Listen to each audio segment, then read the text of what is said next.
This little doohickey here is known as a rivnut. This is, quite literally, a fancy rivet with some thread in the middle. These things are ingenious and they have a whole myriad of uses. But when they fail, trust me, you are in for some pain. So as you can see, I've made some progress on this little thing since my last update. The front end is more or less in. This is basically just lashed together for your benefit, but headlights in, grille in, sort of, front spoiler on, sort of. This I've just really put it together just to see how all the panel gaps and everything are, but I will blow it apart again pretty soon. Now the pinstripe down the side here to separate the blue and the silver. This replicates the colour scheme that the car wore in period, but I've gone for a 6mm pinstripe instead of what was originally on the car, which is probably 9 or 12mm. I just sort of feel it's a little bit tidier. It's actually the suggestion of the car's original owner, Ron Leonard, that I go for a thinner pinstripe. I reckon it's worked out pretty good. I've got the flares on the right hand side now, as you can see, which we didn't have in my last update. And tail lights in as well. This being an old American race car, this has got the special US tail lights with the red indicator lenses as opposed to the orange ones that everywhere else in the world has.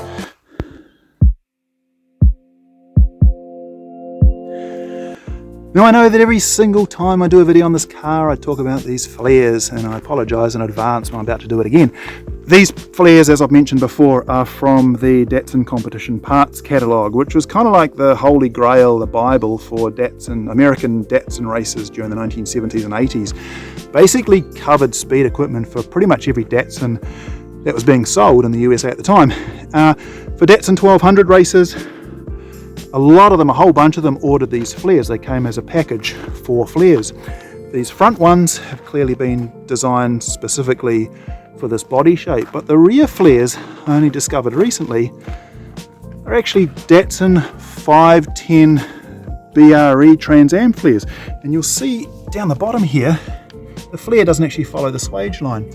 That's because the Datsun 510 doesn't have that swage line. So I assume that the reason for this was that Datsun just didn't want to have to make a special mould for the 1200 when it could just sell customers some 510 flares, and some of them actually trimmed them off just along the bottom here where the swage line came out, just so it follows the body line. That was never done on this car, so I won't be doing that. So the drop tank, the fuel cell, is in its hole, as you can see there. I tried to retain as much of the car as purchased as I possibly could, including this fiberglass deck lid here, which doesn't fit that well, but it is part of the car's history. This car has so many beautiful features that I just love, including, like, look at these window straps here on the back. Look at the work that's gone into those. I just think that's fantastic. These little alloy plates here that protect the paint for the hood pins and the deck pins. You can see here how that has been trimmed and it's not a proper circle. I just love that. There's somebody's fingerprints all over it. Coming around the side here, take a look at the key hole cover that someone made. That's just a work of art in itself. Around the other side, that's really cool. Cover here riveted in place to cover up the old fuel cap. And around the front, of course, we've got these really beautiful tabs, these windshield tabs, windscreen tabs, which are a requirement of the SCCA. And these are all handmade and they're all slightly different to each other. Someone went to a lot of effort to make these, and I just think they're an absolute work of art.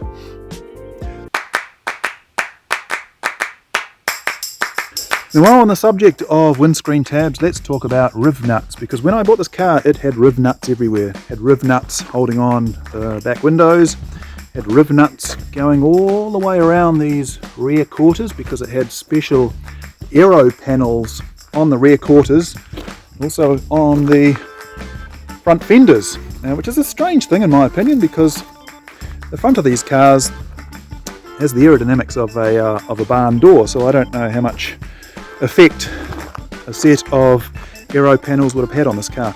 But anyway, it still has rivnuts. It has rivnuts here holding the windscreen tabs in place and rivnuts holding the rear straps in place, and they're an amazing thing.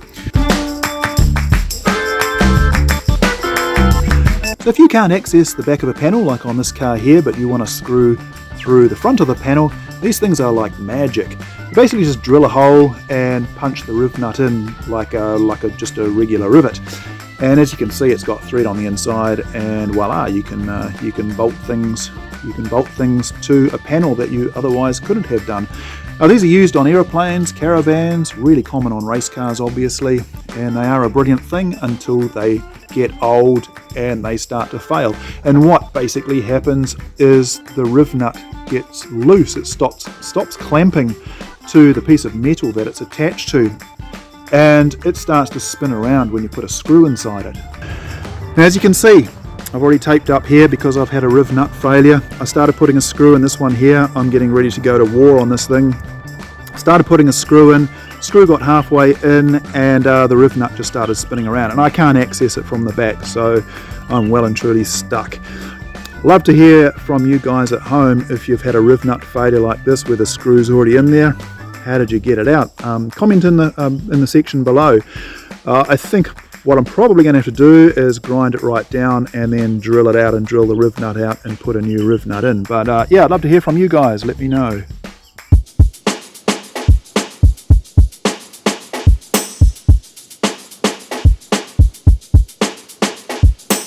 This right here is a Datsun A12 race motor. It's not very pretty, could do with a lick of paint, but it's a good little unit.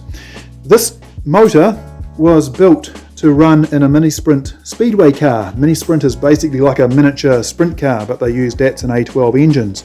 The A12 is correct to my car, the Datsun 1200. A series 1200cc. So it's actually 1171 is the factory size of the motor.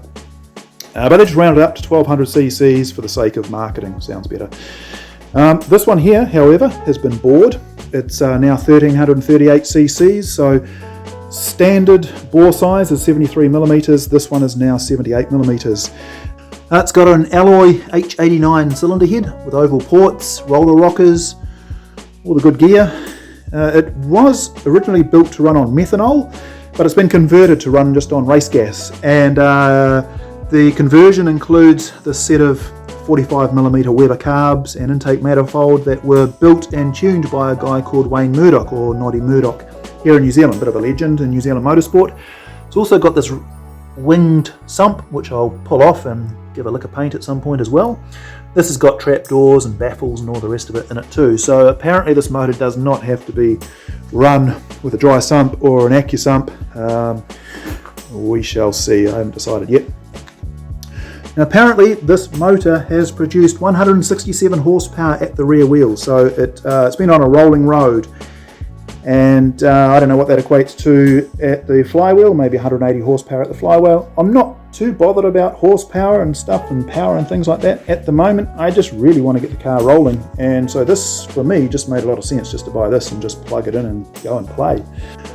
Now, 167 horsepower at the rear wheels doesn't really sound like a lot, does it? But you have to remember that this little car here, the Datsun 1200, was homologated with the FIA to a minimum race weight of 635 kilograms, which is about 1,400 pounds. So this thing won't go around beating V8s, won't even beat a BDG Escort or a BDA Escort or probably anything with a rotary in it. But it should still be a whole lot of fun, and hopefully I won't embarrass myself. Okay, Geek Factor 10,000 time. This rocker cover is one that I modified to replicate the original rocker cover that Ron Leonard ran on this car in this colour scheme back in the late 1970s, early 80s. That includes the special crackle paint, and the crackle paint tin said on the side that once you've painted it, let it dry, you should then throw it into the oven and bake it for an hour or so just to let it harden. So I waited till my wife went out and I baked it for an hour, and she doesn't know, so we'll keep that a little secret.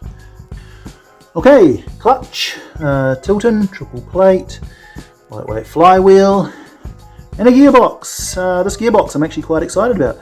This is known as the Datsun GX5 box, or officially the F5C56.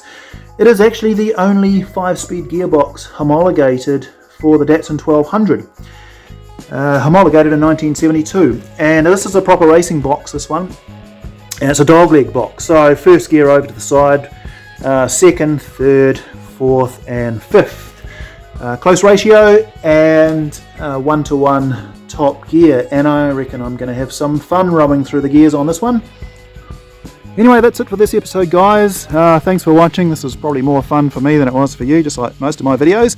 I'd love to hear from you if you've had Rivnut Sagas yourself, and what you did to solve the problem. But anyway, post in the comment section below, and we will catch you next time. Thanks again for watching. Cheers. See ya.